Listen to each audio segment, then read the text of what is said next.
What happens when a prince who preaches about mental health awareness completely loses his mind on live television? Well, buckle up, because tonight we're diving into one of the most explosive celebrity meltdowns ever caught on camera. Prince Harry, the Duke of Sussex himself, went from composed royal to unhinged guest in a matter of minutes during what was supposed to be a routine interview on The Late Show with Stephen Colbert. The footage is absolutely wild, and by the end of this story you'll see a side of Prince Harry that his PR team definitely doesn't want you to see. But before we get into the chaos, make sure to hit that subscribe button and drop a comment below, because this story is going to leave you speechless. The Late Show studio was buzzing with its usual energy as Stephen Colbert adjusted his tie and glanced at his notes one final time. Tonight's guest was supposed to be an easy interview, a feel-good conversation about mental health advocacy and royal life. Prince Harry had been making the rounds promoting his various charitable initiatives, and The Late Show seemed like the perfect platform for his message. "Ladies and gentlemen, please welcome Prince Harry, the Duke of Sussex," Colbert announced, with his trademark grin as the audience erupted in polite applause. Prince Harry strode onto the stage with that familiar, confident swagger, waving to the crowd before settling into the guest chair. He looked relaxed, even charming, as he exchanged pleasantries with Colbert during the commercial break. The cameras rolled, and what started as a typical late-night interview quickly began to take an unexpected turn. "So, Harry, can I call you Harry?" Colbert began with his usual wit. "You've been very vocal about mental health awareness, which is fantastic. Tell us about your latest project." "Absolutely, Stephen," Harry replied, leaning forward with what appeared to be genuine enthusiasm. "Mental health is something I'm incredibly passionate about. We launched this new initiative that focuses on helping people understand that it's okay to not be okay. Everyone struggles, and there shouldn't be any shame in seeking help." The audience nodded approvingly, and Colbert smiled. "That's a beautiful message. Now, I have to ask, and forgive me if this seems obvious, but don't you think there's something a bit ironic about a member of the royal family, someone born into incredible privilege, telling regular people about struggle?" The question hung in the air for a moment. Harry's smile flickered just barely, but enough for keen observers to notice. His posture stiffened slightly as he processed what Colbert had just said. "I think that's a bit unfair, Stephen," Harry responded, his voice carrying the first hint of edge. "Just because someone is born into a certain situation doesn't mean they can't experience real pain or trauma. Mental health doesn't discriminate based on your bank account or your title." "Oh, absolutely," Colbert replied, raising his hands in mock surrender. "I wasn't suggesting otherwise. I'm just saying that when you tell someone who's working 3 jobs to pay rent that they should seek therapy, it might come across as a little tone-deaf. Therapy is expensive, Harry. Not everyone can afford the luxury of working through their problems with professionals." The temperature in the room seemed to drop a few degrees. Harry's jaw tightened, and his hands gripped the armrests of his chair just a little too firmly. The audience, sensing the shift in energy, grew quieter. "Luxury?" Harry repeated, his voice rising slightly. "You think mental health treatment is a luxury? That's exactly the kind of thinking that keeps people suffering in silence. This is precisely why we need to have these conversations." "I agree we need to have these conversations," Colbert said, maintaining his composure but clearly not backing down. "But let's be honest here. When you left the royal family, you didn't exactly move into a studio apartment and start waiting tables. You signed multi-million-dollar deals with Netflix and Spotify. You bought a mansion in Montecito. So when you talk about struggle, some people might wonder if you really understand what that word means for the average person." Harry's face was beginning to flush, and his breathing became more noticeable. The camera operators, sensing drama, began to focus more tightly on his reactions. The audience was now completely silent, watching this exchange unfold with growing fascination and discomfort.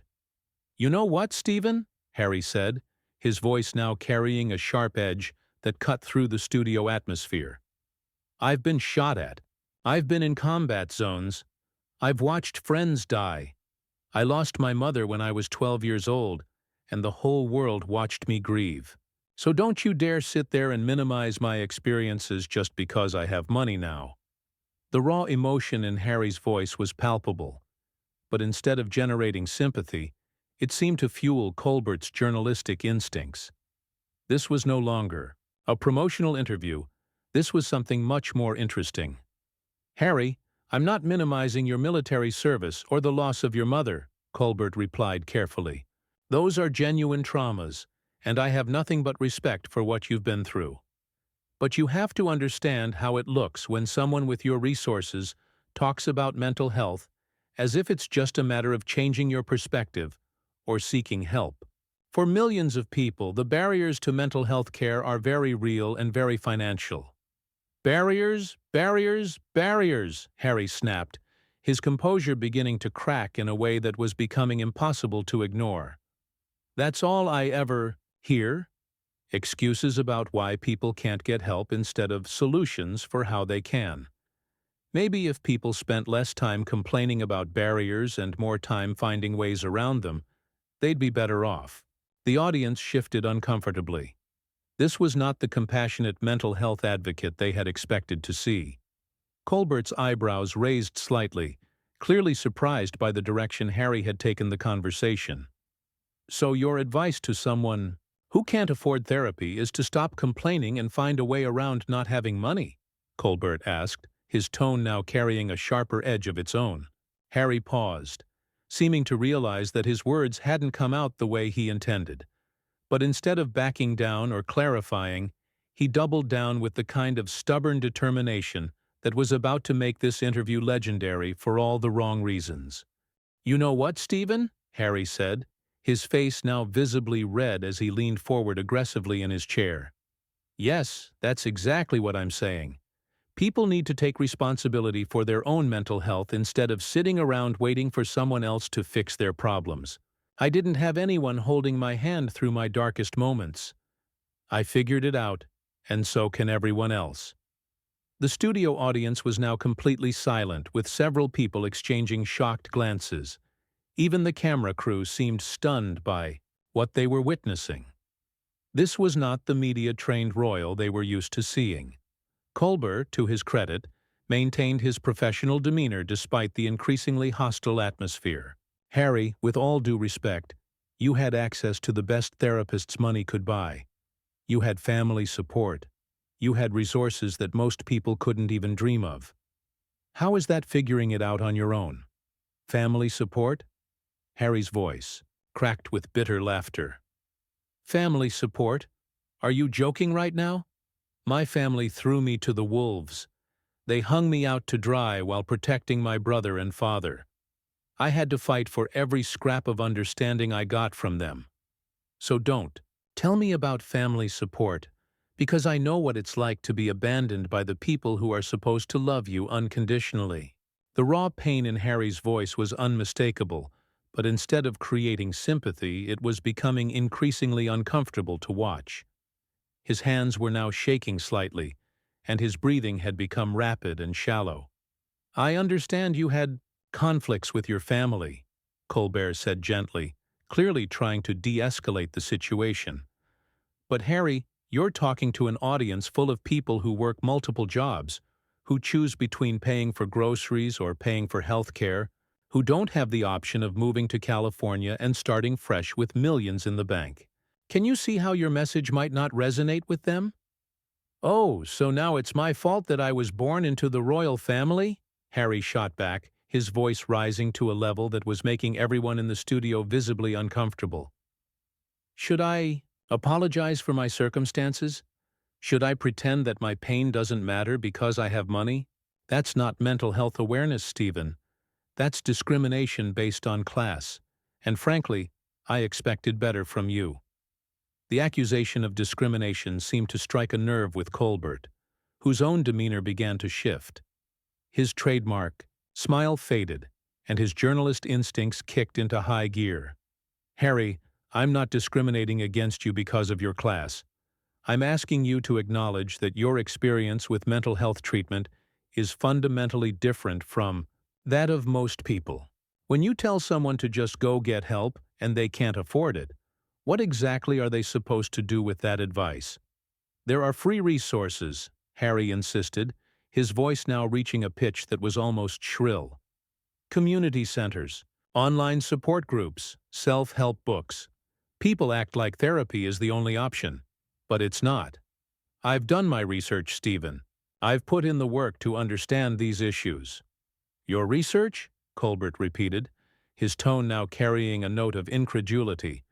Harry, you've been in therapy with some of the most expensive professionals in the world.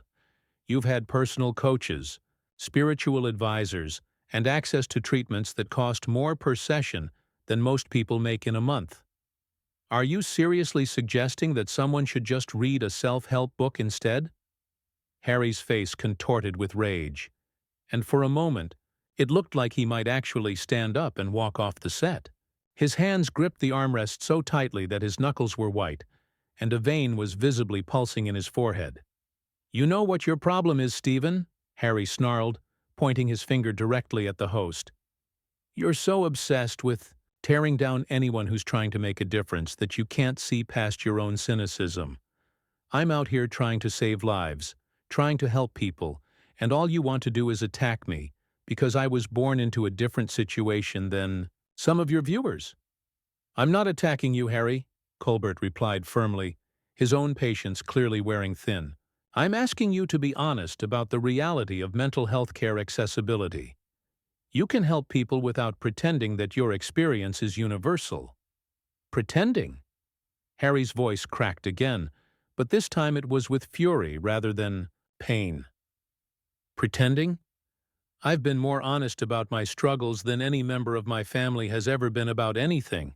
I've laid my soul bare for the world to see, and people like you want to dismiss it all because I have money. That's not journalism, Stephen. That's character assassination. The audience was now shifting restlessly in their seats, clearly uncomfortable with the direction the interview had taken. Several people in the front rows were whispering to each other, and the energy in the room had become genuinely tense. Colbert took a deep breath, clearly trying to regain control of the situation. Harry, let's take a step back here. I think we might be talking past each other. All I'm suggesting is that when you're advocating for mental health awareness, it might be helpful to acknowledge that not everyone has the same access to resources that you've had. That doesn't diminish your pain or your advocacy work. But Harry was beyond reason now. His face was flushed deep red, his breathing was rapid and shallow, and his entire body language screamed of someone who had completely lost control of their emotions. Access, resources, privilege, Harry spat, his voice dripping with contempt. Those are just excuses, Stephen. Excuses for people who don't want to do the hard work of healing. I've traveled the world. I've met people from every background imaginable. And you know what I've learned? The people who get better are the ones who decide to get better, regardless of their circumstances. The ones who don't are the ones who spend all their time making excuses about why they can't. The statement hung in the air like a toxic cloud. Even Harry seemed to realize he had crossed a line, but instead of backing down, he seemed determined to dig himself in deeper. So a single mother working 3 jobs who can't afford therapy is just making excuses?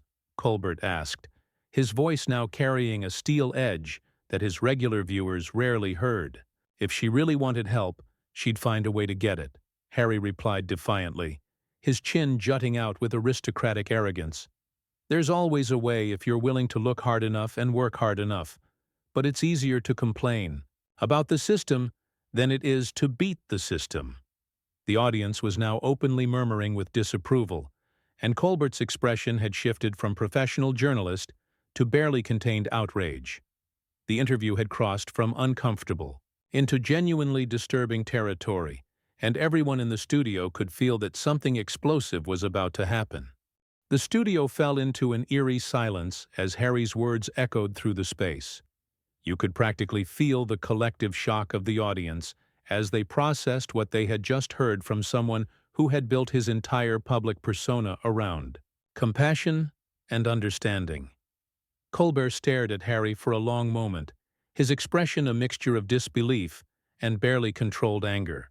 When he finally spoke, his voice was measured but carried the weight of genuine moral outrage.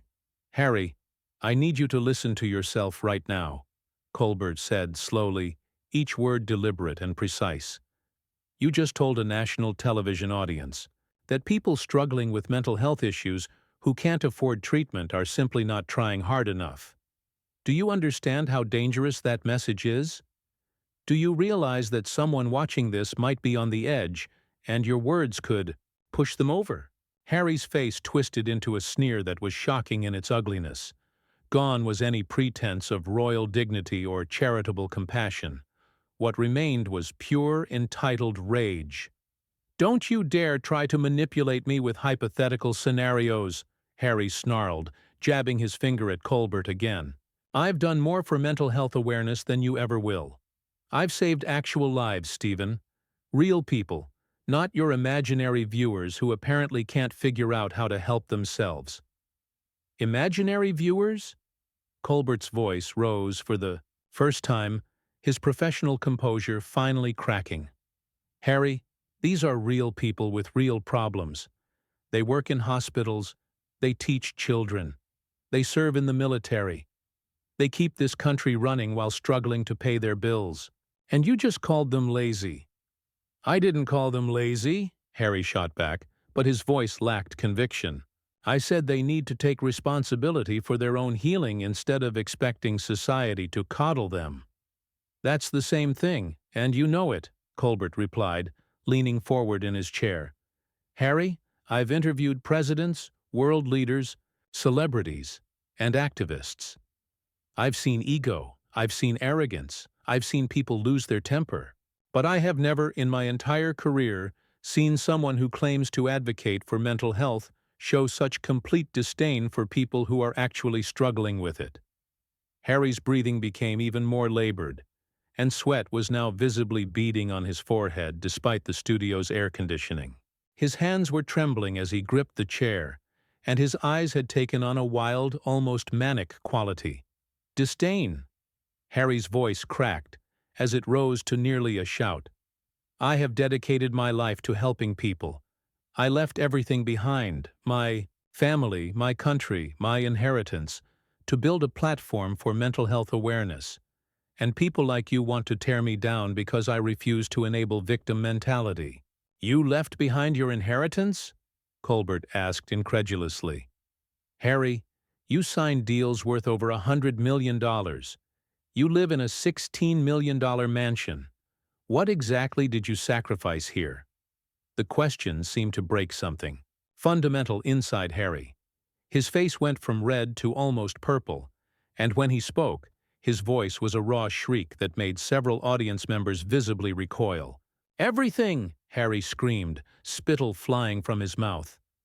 "I sacrificed everything for ungrateful people like you and your audience who want to criticize everything I do instead of appreciating that someone with my platform is even bothering to help them."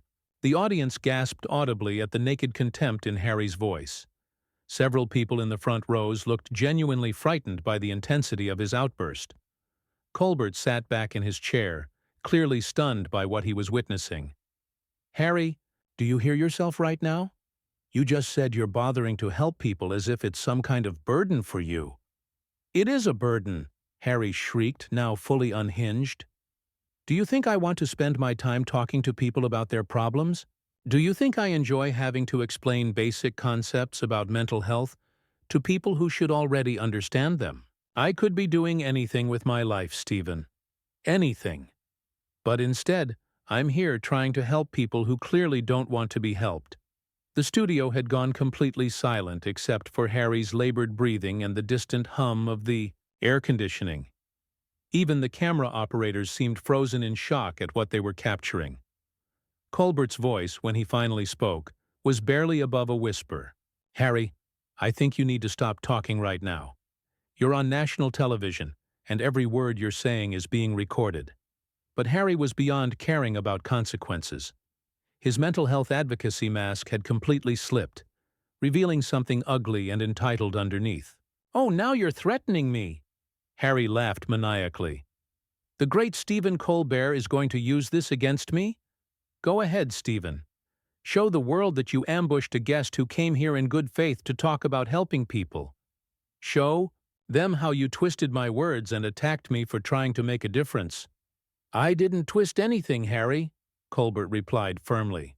"I asked you legitimate questions about accessibility, and you responded by calling struggling people lazy excuse-makers who need to stop complaining." "I never said that," Harry screamed, now standing up from his chair and looming over Colbert's desk. "You're putting words in my mouth." "Harry, you need to sit down," Colbert said, his voice carrying authority but also genuine concern for everyone's safety. "This interview is over." "No, it's not over," Harry shouted, his voice echoing through the studio. "I'm not done talking.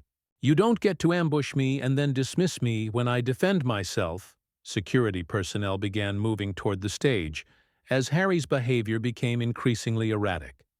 His face was now a disturbing shade of purple, and his entire body was shaking with rage. "You want to see mental health issues, Stephen?" Harry screamed, gesturing wildly with his arms. "This is what they look like when someone who's actually trying to help gets attacked by cynical media personalities who care more about ratings than about the people they're supposedly defending." "Harry, please," Colbert said, standing up from behind his desk. "You need to calm down. This isn't helping anyone." "Don't tell me to calm down," Harry shrieked, his voice breaking completely. "Don't you dare tell me to calm down when you've spent the last 20 minutes trying to destroy everything I've worked for." The security team was now on stage, approaching Harry carefully as he continued to rant and gesture wildly. The audience sat in stunned silence, watching a complete public breakdown unfold before their eyes. "Get away from me!" Harry screamed at the security guards. "I'm a prince. You can't touch me. I'm trying to help people, and this is how I get treated?" "Harry, you need to leave now," Colbert said firmly, his voice carrying the authority of someone used to maintaining control in chaotic situations. "This interview is over, and you need to go." Harry stared at Colbert for a moment, his chest heaving, his face contorted with rage and something that looked almost like madness. Then, without another word, he turned and stormed off the stage, pushing past the security guards and disappearing into the wings. The studio remained silent for several long seconds before Colbert, with remarkable composure, turned to the camera and said simply, "We'll be right back after this commercial break." And that's the story of how Prince Harry, the mental health advocate who preaches about compassion and understanding, completely lost his mind on national television and revealed the entitled, privileged person he really is underneath all that carefully crafted public relations. What did you think of Harry's meltdown? Was Colbert right to push him, or did he go too far? Drop your thoughts in the comments below, and make sure to subscribe for more shocking celebrity stories that you won't see anywhere else.